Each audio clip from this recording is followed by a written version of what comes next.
Um dia, você ou alguém que você ama será levado às pressas por portas como estas, confiando que o hospital do outro lado tem tudo o que precisa para salvar você. Esta é a história do homem que recebeu centenas desses hospitais e o que aconteceu com as pessoas dentro deles. Este é o iate dele, 40 milhões de dólares. Ele comprou enquanto comandava a maior rede privada de hospitais dos Estados Unidos. E enquanto ele navegava nele, esses mesmos hospitais estavam ficando sem os suprimentos básicos que mantêm os pacientes vivos. Equipamentos eram retirados dos prédios e carregados em caminhões porque as contas não tinham sido pagas. Em um deles, uma jovem mãe começou a sangrar após o parto. O aparelho que poderia tê-la salvado não estava na prateleira. Ele havia sido levado embora semanas antes porque o hospital não havia pago por ele. Ela tinha um nome e um marido, que descobriria a verdade por meio de um estranho. Voltaremos a falar dela.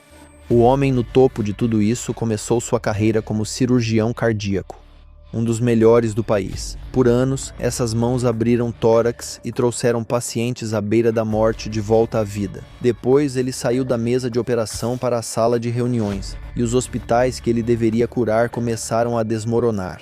Quanto mais doentes eles ficavam, mais ele enriquecia. Em quase uma dúzia de estados, hospitais dos quais comunidades inteiras dependiam há gerações fecharam suas portas.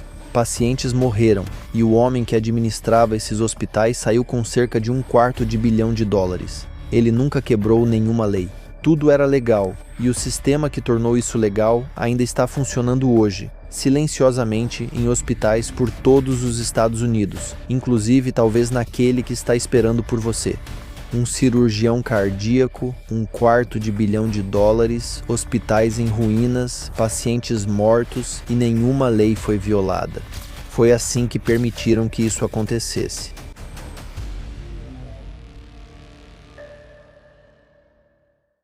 Ralph de la Torre era o próprio sonho americano. Seus pais fugiram de Cuba após a Revolução e reconstruíram suas vidas do zero na Flórida. Sua mãe era enfermeira. Seu pai tinha sido cardiologista em Havana e recomeçou em um novo idioma. A medicina estava no sangue e o filho era talentoso. Ele fez sua formação em Harvard e no MIT e se tornou um dos melhores cirurgiões cardíacos de Boston. Destemido, diziam os colegas, aquele que pegava os casos que ninguém mais queria. Essas eram as mãos da nossa introdução, mãos que salvavam vidas. Em 2008, ele deixou a centro cirúrgico para administrar um negócio. Era a Caritas Christi, uma rede de 6 hospitais católicos em Massachusetts, e estava morrendo. Atendia famílias trabalhadoras, perdia cerca de $20 milhões por ano e estava à beira do colapso. De la Torre nunca tinha administrado um hospital em sua vida. Em um ano, ele transformou aquele prejuízo de $20 milhões em mais de $30 milhões de lucro. Pense nisso, porque é importante para tudo o que vem a seguir. Ele realmente conseguiu fazer isso. Ele pegou um rede hospitalar de proteção social falido e salvou, e as comunidades que dependiam desses hospitais puderam mantê-los. Ele poderia ter passado o resto da carreira exatamente assim, salvando hospitais. Um dos cirurgiões mais respeitados do país. Mas em 2010, uma empresa de private equity de Nova York olhou para a recuperação promovida por de la Torre em Massachusetts e viu uma oportunidade que valia bilhões. Eles estavam prestes a entregar a esse cirurgião talentoso e ambicioso as chaves de um império muito maior e estavam prestes a lhe ensinar uma visão muito diferente de para que um hospital realmente serve. A empresa se chamava Cerberus Capital Management, nomeada em homenagem ao cão de 3 cabeças da mitologia grega que guarda os portões do submundo. Ela comprou a rede de hospitais católicos, transformou-a em uma empresa com fins lucrativos e lhe deu o nome de Stewart Healthcare. De la Torre seguiu liderando a empresa, com a promessa de muito investimento privado. Hospitais comunitários em dificuldade seriam salvos, e todos provariam que é possível se dar bem fazendo o bem. Massachusetts acreditou nisso. O Estado aprovou o acordo. Os tribunais também. Até o Vaticano deu o aval. Então, em 2016, veio o acordo que mudou tudo. Para entender isso, esqueça os hospitais por um momento. Imagine a sua própria casa. Imagine que você é dono da sua casa sem hipoteca, sem aluguel, ela é sua. Agora você a vende para um estranho por uma mala cheia de dinheiro e gasta esse dinheiro. E, a partir desse dia, você paga aluguel para esse estranho para continuar morando na sua própria casa. Todo ano o aluguel aumenta. Foi exatamente isso que Stuart fez com seus hospitais. Vendeu o terreno e os prédios para uma empresa imobiliária chamada Medical Properties Trust, por cerca de 1,250 bilhão. Depois, alugou esses mesmos hospitais de volta e passou a pagar para operar nas instalações que antes possuía. O dinheiro não foi para os hospitais. Uma grande parte desse dinheiro foi direto para as pessoas que eram donas da empresa. Cerberus recebeu um dividendo de centenas de milhões de dólares. De La Torre e sua equipe pegaram dezenas de milhões, ou até mais. E cada dólar que saía era um dólar que não pagaria o turno de uma enfermeira, uma máquina funcionando ou os suprimentos na prateleira. Os hospitais ficaram com a conta. Eles trocaram o chão sob seus pés por um monte de dinheiro que nunca veriam. Em troca de um aluguel que aumentava a cada ano, entrasse um único paciente pela porta ou não. Com esse dinheiro, De La Torre foi às compras. Stuart comprou hospitais em todo o país, em Ohio, Flórida, Arizona, Texas e outros lugares. No espaço de um único ano, passou de uma rede regional para 37 hospitais em 10 estados, tornando-se a maior empresa privada de hospitais com fins lucrativos dos Estados Unidos. No papel, parecia um triunfo. Por trás disso, cada um desses hospitais agora funcionava com a mesma aritmética silenciosa. O aluguel subindo, o dinheiro saindo, pessoas lá dentro, os pacientes e as enfermeiras no fim da fila. Mas algo havia mudado sobre o que esses hospitais eram. Para o cirurgião que uma vez o salvou, um hospital já não era apenas um lugar de cura. Ele havia se tornado algo que você podia comprar, tirar tudo que fosse valioso, encher de dívidas e sugar o dinheiro. Ele passou a vida aprendendo a manter corações batendo e em algum momento aqui descobriu que podia ganhar muito mais dinheiro deixando hospitais morrerem. Havia um problema com uma máquina como essa. O aluguel nunca parava de subir. Ele nunca diminuía. A cada ano, esses hospitais se endividavam mais, enquanto o dinheiro que garantiria seu funcionamento era desviado para uma mansão, uma fazenda e um iate. A conta estava chegando e quem ia pagar eram os pacientes.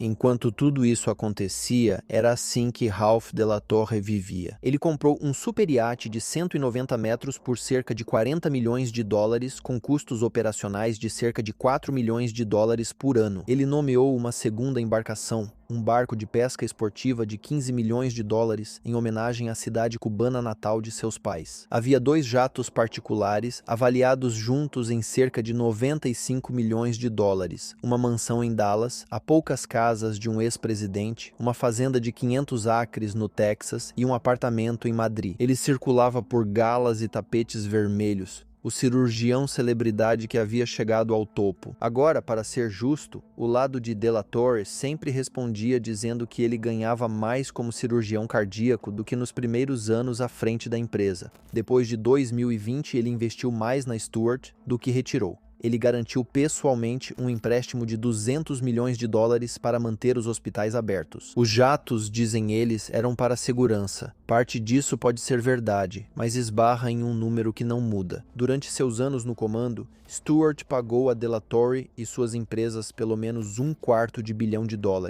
e fez esses pagamentos enquanto os hospitais já começavam a se deteriorar.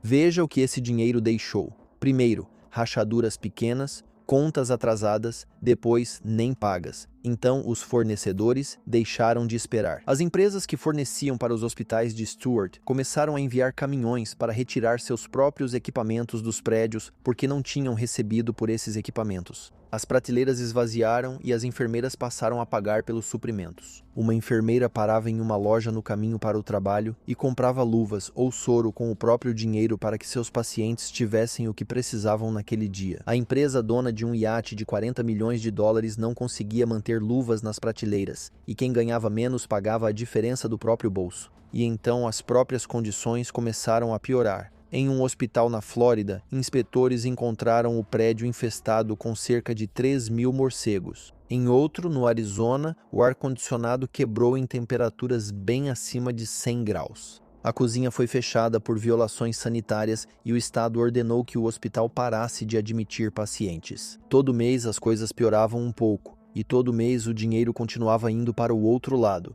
Então, aqui estão dois mundos funcionando ao mesmo tempo. Em um iate de 40 milhões de dólares e um jato particular à disposição. No outro, um hospital sem conseguir manter o ambiente refrigerado nem impedir a entrada de morcegos. Dois extremos da mesma máquina. E então, havia isto. Stewart investiu 10 milhões de dólares para criar um centro de ciências na escola particular dos filhos de De La Torre, nomeando-o em homenagem à mãe dele. A empresa cujos hospitais estavam ficando sem suprimentos, pagando para gravar o nome da família dele em uma parede. Por um tempo, isso era apenas dinheiro e prédios. Equipamentos levados, cortes arriscados, nome gravado na parede, mas o dano foi além disso. Em um hospital tão depenado assim, a próxima coisa que acaba é o tempo que um paciente sangrando tem antes que a ajuda possa chegar até ele. E a jovem mãe do começo da história estava prestes a entrar pelas portas. O nome dela era Sangeeta Rashid. Ela tinha 39 anos e tinha acabado de dar à luz. Isso aconteceu em um hospital Stewart, chamado St. Elizabeth, em Brighton, Massachusetts, no outono de 23. Um dia após o nascimento do filho, algo deu errado. Ela começou a sangrar internamente e de forma grave. Há um dispositivo usado por médicos para interromper esse tipo de sangramento. Uma pequena espiral é inserida no vaso sanguíneo para selá-lo. O Hospital St. Elizabeth deveria tê-los na prateleira. Eles não estavam lá. Semanas antes, a empresa que fornecia essas espirais veio e as levou de volta porque Stewart não tinha pago a conta. O valor devido por uma rede de hospitais que tinha gastado milhões em iates e jatos era de cerca de 2,5 milhões de dólares. Sem a espiral disponível, os médicos correram para transferi-la para outro hospital. Ela não sobreviveu. Temos que ter cuidado aqui. Ninguém pode afirmar com certeza que a espiral teria salvado ela, mas isso está documentado e é indiscutível. Quando ela precisou, não estava lá, e não estava lá porque uma conta não havia sido paga. O marido dela, Nabil Haque, nem sabia dessa parte. Ele soube meses depois, por meio de um repórter de jornal, que o aparelho havia sido retomado.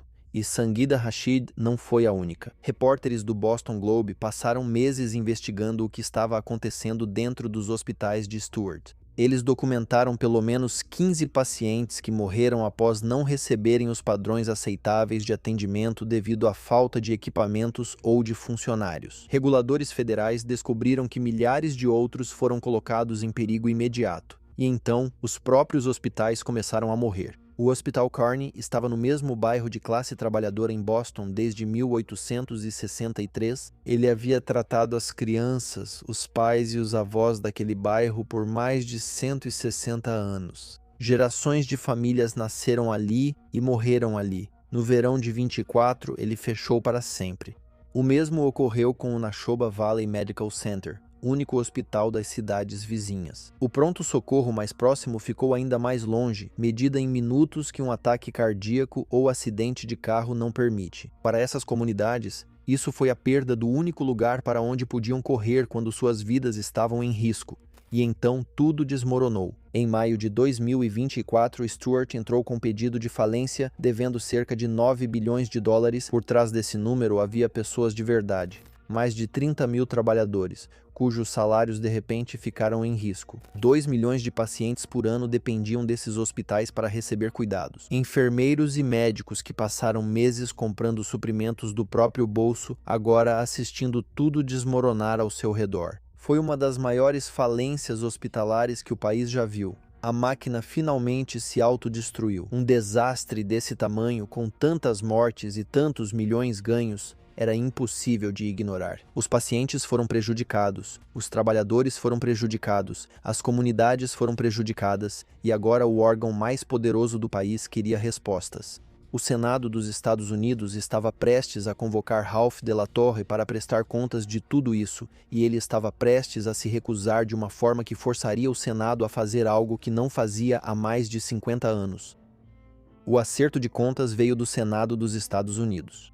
Um comitê liderado por Bernie Sanders estava investigando Stewart e queria uma coisa. Queria que Ralph de La Torre comparecesse perante o país e se explicasse. Ele não quis comparecer. Então o Senado fez algo que não fazia há décadas. Ele foi intimado, uma ordem legal, para comparecer sob juramento e responder. No dia da audiência, a cadeira dele ficou vazia, apenas o nome dele em um cartão, sem ninguém ali. E atrás dos senadores, ampliadas para todas as câmeras da sala, estavam fotos do iate e do barco de pesca dele, o homem que não queria dar as caras e os brinquedos que haviam substituído os suprimentos, tudo no mesmo enquadramento. Mas outras pessoas compareceram. As enfermeiras vieram. Um senador olhou para elas e depois para a cadeira vazia e colocou o contraste em palavras. As enfermeiras eram corajosas. O homem que não quis enfrentá-las era um covarde. Então elas testemunharam. Elas descreveram como era lá dentro, a escassez, o medo, os pacientes que não conseguiram salvar com o pouco que tinham recebido. E então uma delas descreveu algo que silenciou a sala. Em um hospital Stuart, quando recém-nascidos morriam, as enfermeiras eram obrigadas a colocar seus pequenos corpos em caixas de papelão porque a empresa não queria pagar por caixões adequados. Um iate ficava parado na água custando $4 milhões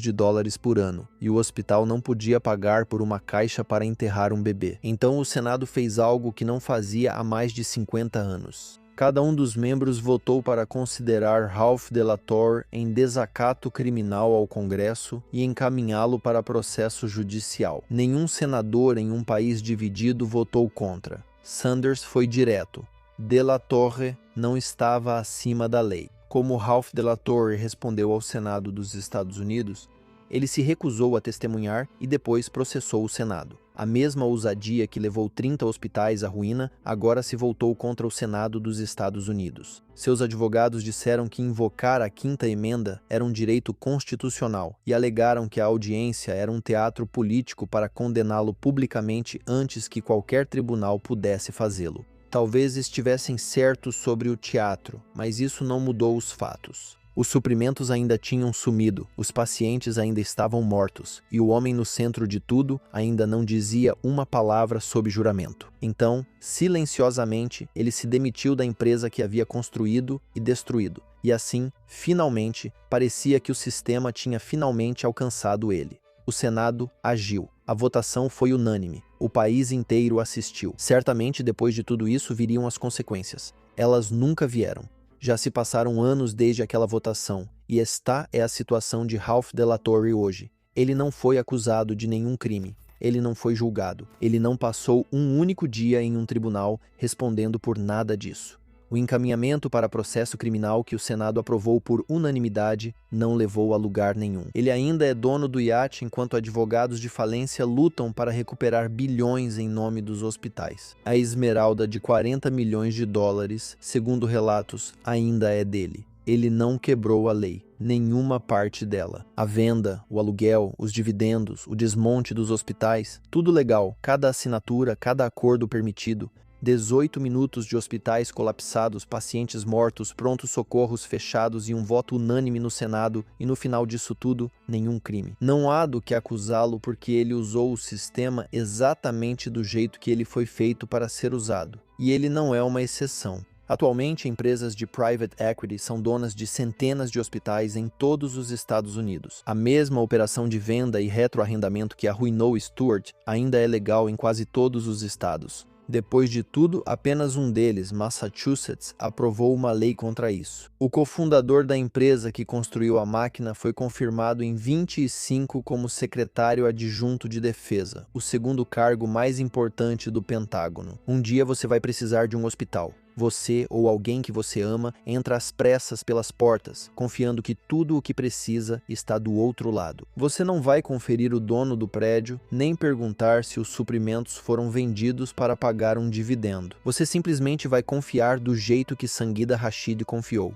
Ralph Delator passou a vida aprendendo a manter corações batendo. Então ele descobriu que podia ganhar muito mais dinheiro deixando hospitais morrerem e nunca quebrou uma única lei.